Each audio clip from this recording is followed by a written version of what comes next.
Siempre está. Priscila Bueno aqui na Mais, Waymaker. Agora são 3h35. Eu convido você a abrir o coração porque vamos meditar na santa palavra de Deus. Nosso Deus que é maravilhoso, nosso Deus que é grande, nosso Deus que é perfeito, Deus que faz todas as coisas conforme a sua vontade, porque Ele é verdade, Ele é justiça, Ele é santidade. Estamos meditando esses dias nos 10 mandamentos do nosso Deus.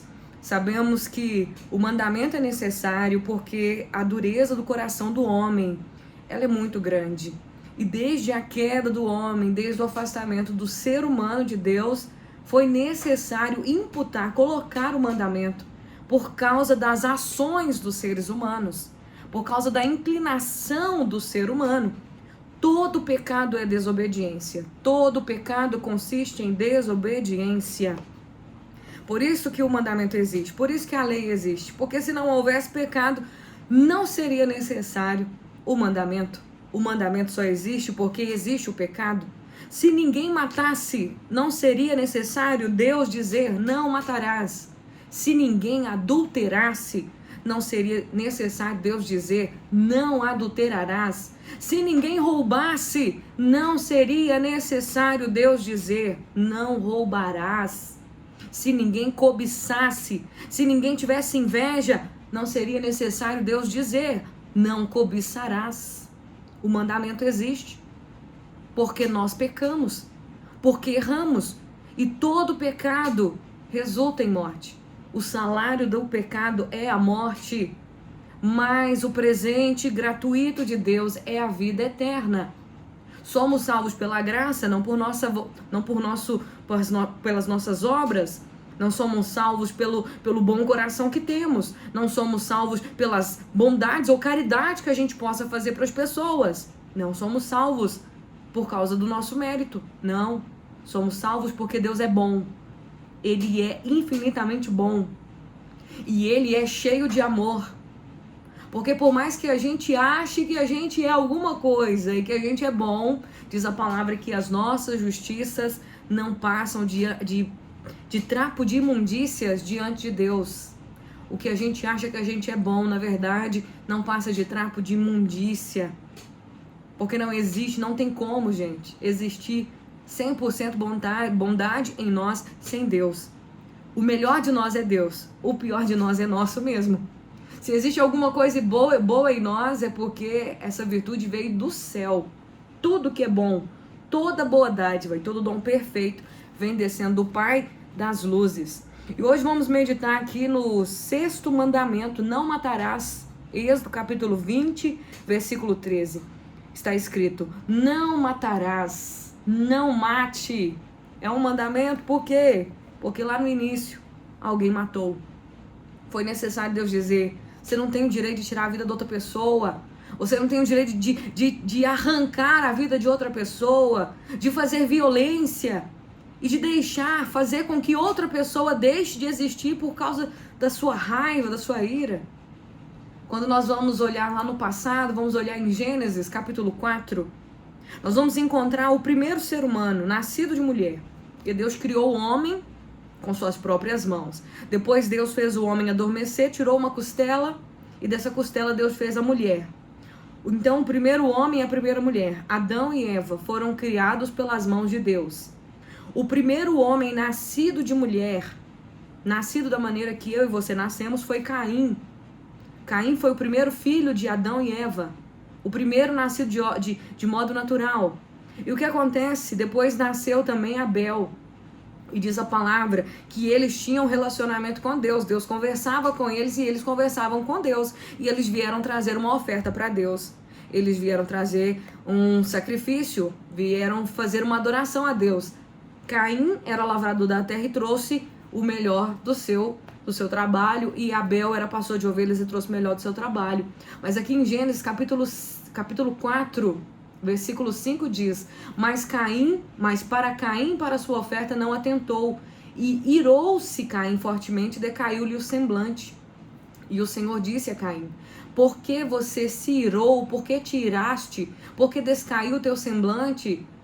Se bem fizeres, não é certo que serás aceito, e se não fizeres o bem, o pecado jaz à porta, e sobre ti será o seu desejo, mas você deve dominá-lo.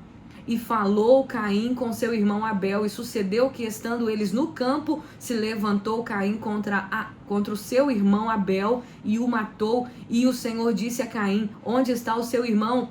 Onde está Abel? E Caim respondeu: eu não sei, eu não sou guardador do meu irmão. Por acaso eu sou guardador do meu irmão? E aqui aconteceu o primeiro homicídio, o primeiro fratricídio. Aconteceu dentro de uma família.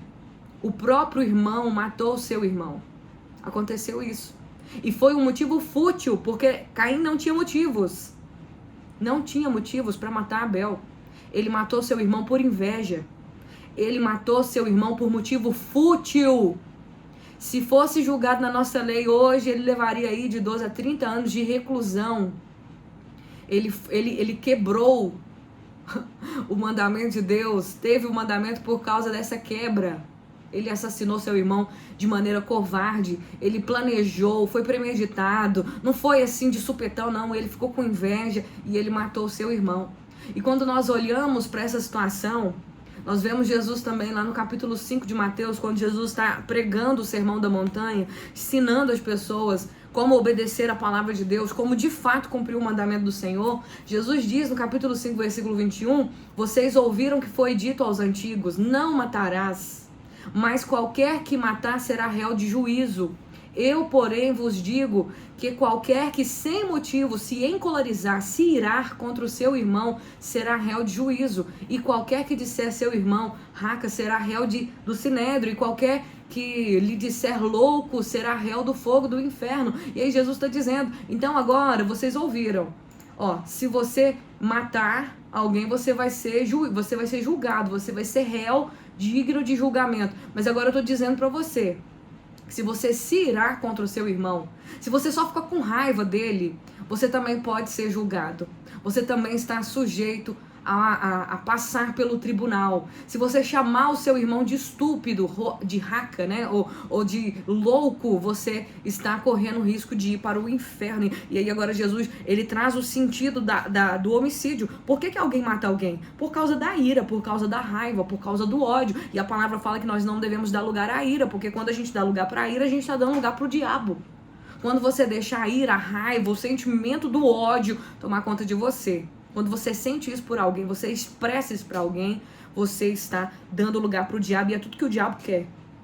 Uma vez eu ouvi uma situação, uma história, né? Já até contei aqui, de um cavalo.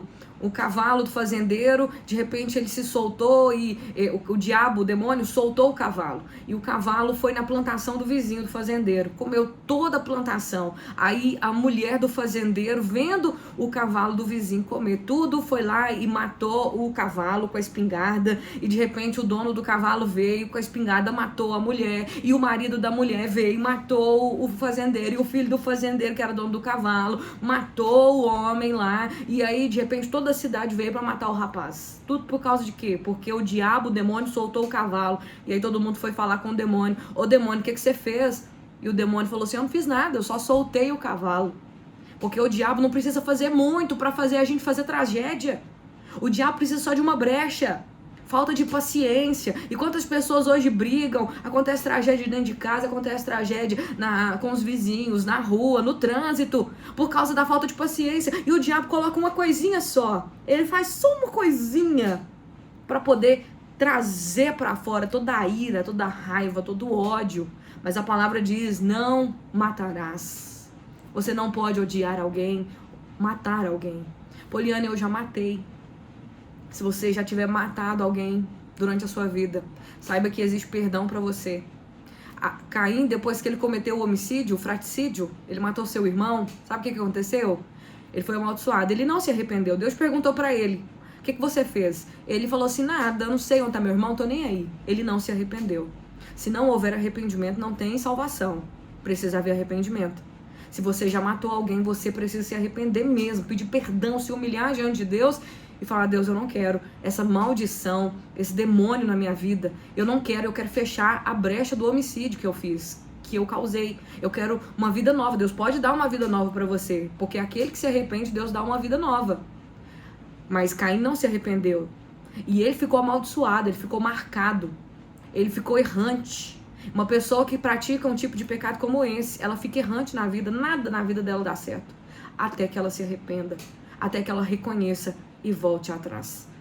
A palavra diz, não matarás, não cometa isso, não faça essa loucura, vigie sua raiva, vigie sua ira, controle-se, peça a Deus para ajudar você. Tenha paz no seu coração com as pessoas, não se ire dentro da sua casa, cuidado, vamos vigiar e meditar na palavra de Deus. Senhor, eu te agradeço pela tua palavra e oro para que possamos controlar a nós mesmos, obedecer o mandamento. Nós não temos direito de prejudicar ninguém, de odiar ninguém, de irar contra ninguém, de xingar ninguém, de amaldiçoar ninguém. Quem somos nós para amaldiçoar o nosso próximo, que é feito à imagem e semelhança do Senhor? Não temos o direito de amaldiçoar quem o Senhor criou. Nos dá, Senhor, o domínio próprio e a disposição para a obediência, pois quem tem ouvidos ouça o que o Espírito diz à igreja.